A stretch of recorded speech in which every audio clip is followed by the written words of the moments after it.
On April 15th, Saturday afternoon at approximately 12:30 in the morning, homicide investigators were contacted to respond to the 15,000 block of West Winds Drive in Northport in reference to a possible missing person or drowning case. They were advised that two females, one 34-year-old Shelley Darling and the other was 41-year-old Elizabeth Whipple, had gone to a residence at that location earlier in the day to hang out the lake for the morning and afternoon. When Ms.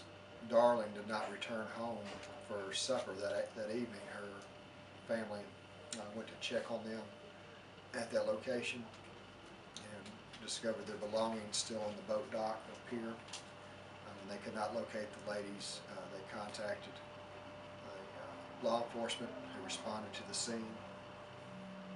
Shortly after, one victim was located in the water. The Tuscaloosa Police Department dive team and Lake Patrol were called to assist. A few hours later, the second victim was located in the water. At this time, we still do not have a clear understanding of exactly what happened. Right now, we do not expect foul play. There was some, there has been speculation and some information that there may have been an electrocution or some type of electricity being involved on the boat dock or in the surrounding water. We still have investigators that have gone up there this morning to further research that theory to determine, get a better idea of what exactly happened to these young ladies.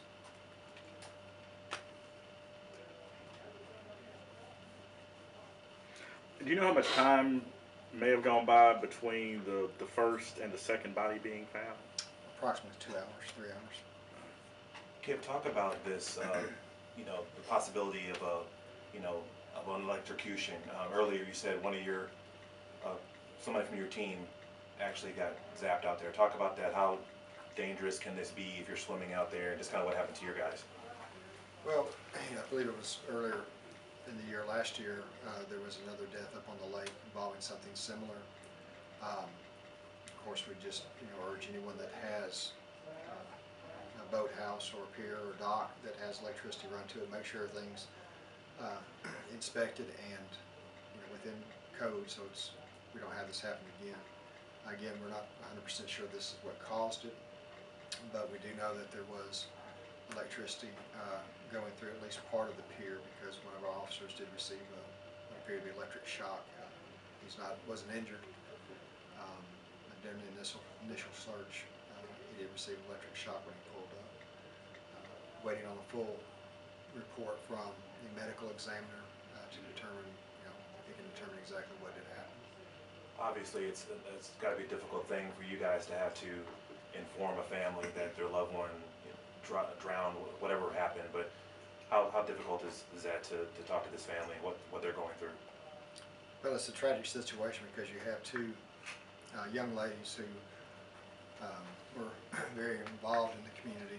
Both worked for the UA Law Clinic in different aspects. One was Ms. Whipple was the interim director of the Domestic Violence Clinic through the UA Law School, and Ms. Darling, I believe, was working with the elder or senior citizen law clinic through UA.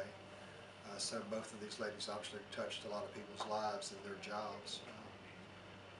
I just feel for both families right now, and hopefully we'll be able to bring them some answers as to why this happened.